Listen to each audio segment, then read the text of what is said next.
Hi, it's Johnny. Today we're watching Frieren Beyond Journey's End, Season 1, Episode 14, Privilege of the Young. Thank you so much, Louise, for sponsoring. Let's go. Oh, I forgot we had a new party member.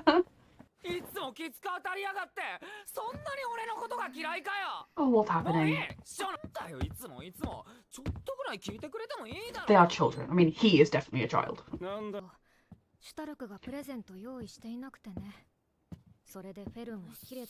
I mean, she should be. Though, did he know it was her birthday? Like, did you tell him in advance? It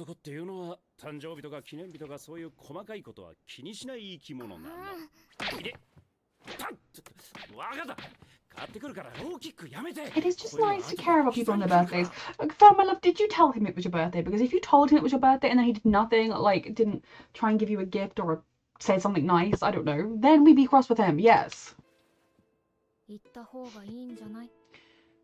Did you tell him it was your birthday and he ignored it? Because then I am cross with him.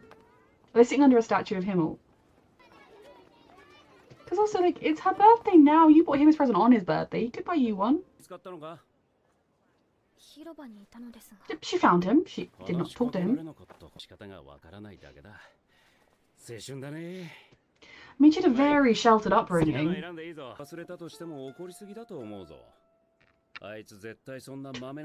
he should be more conscientious if he knew.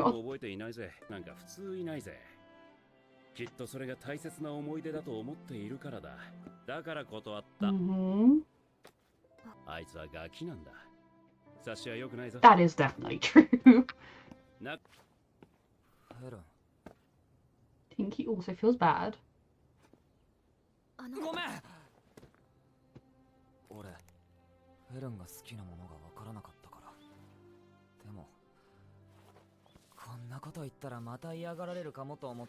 Communication, not their strongest suit. Skill.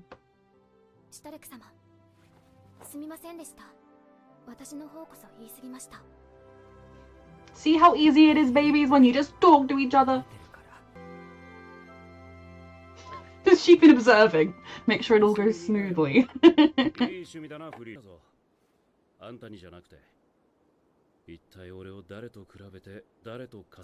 know exactly who she was comparing you to and wanted you to be. I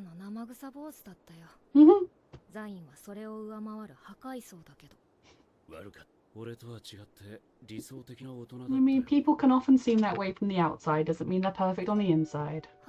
Though he did change, he was definitely more mature as he matured.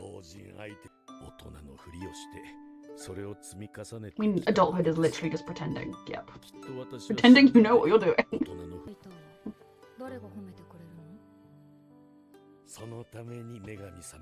See, he only is a good person because he thinks he's going to get something at the end of it.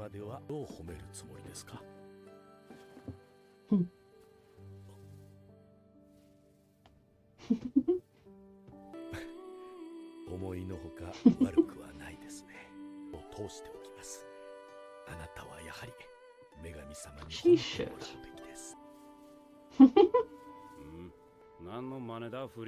For praising you for some reason. And you ruined it. He's like, do you like it? Even though she picked it. So we're not sold on seeing joining our party, but...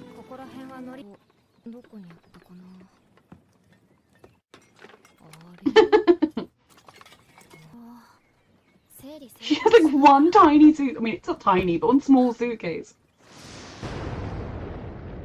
Oh dear. Oh dear.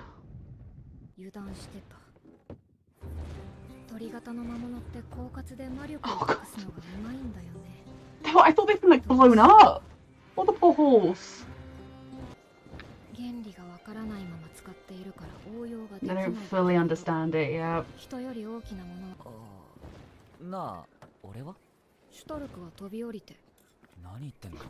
It's pretty far, isn't it?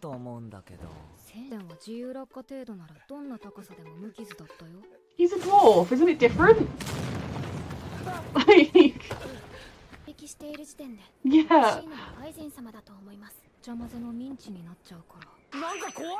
It does.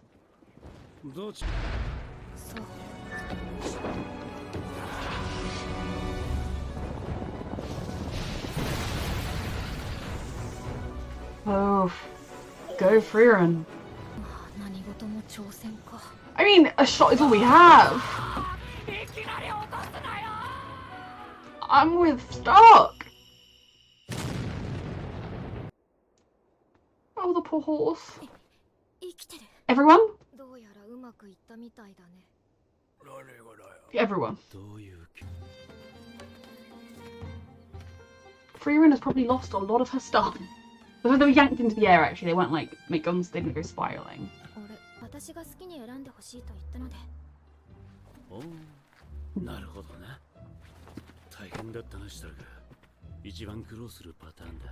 Don't be putting these weird misogynistic ideas in this boy's head. I mean, there is a lot of pressure trying to choose a present for someone, especially when you're not entirely sure what they want. And if you like them... Mm-hmm. Mm-hmm.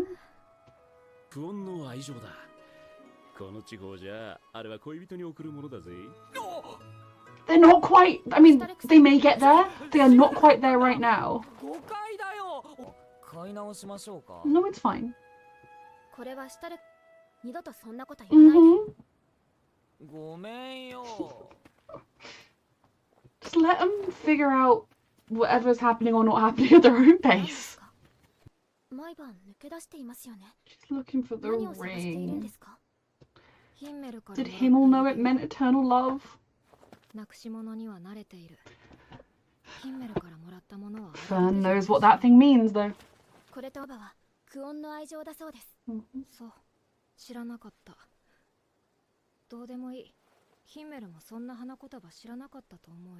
You still love each other.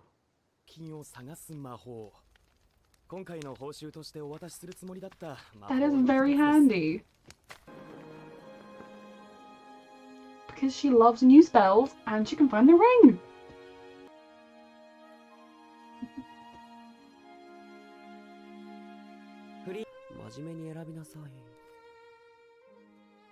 Oh, he knew what it meant. And he's like, perfect! And she remembers that he definitely knew what it meant. Go, go, go!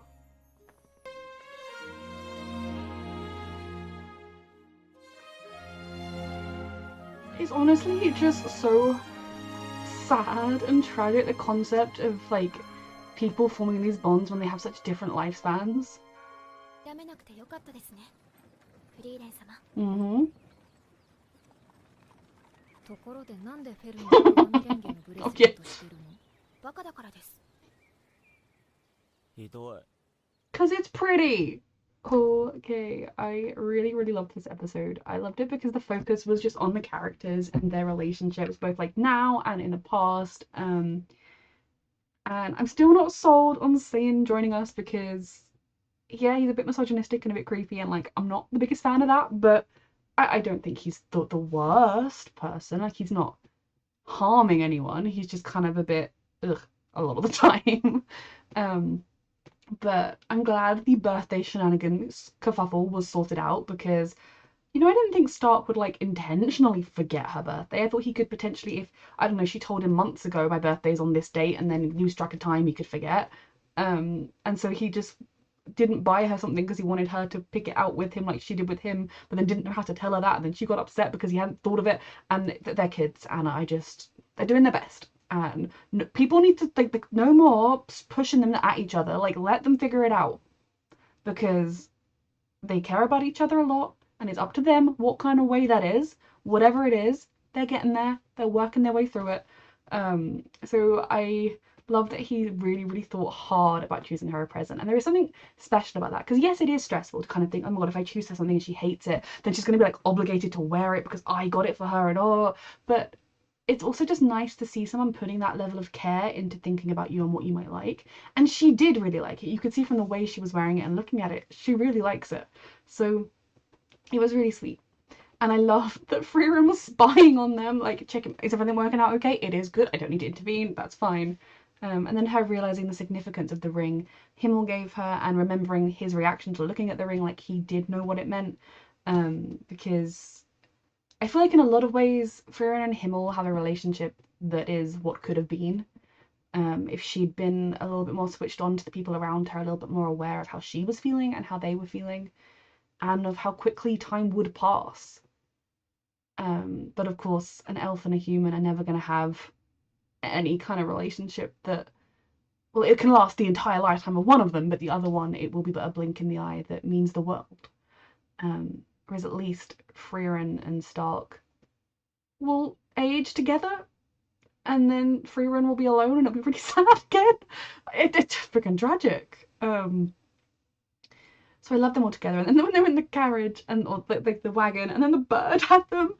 I thought when they went flying, I thought they blew up. I thought they'd like been hit by something. But it was a giant bird. And she was like, "You can just jump out." I was really thinking, like, is that a thing warriors can do? Is he like really good at landing? Like, I don't think so.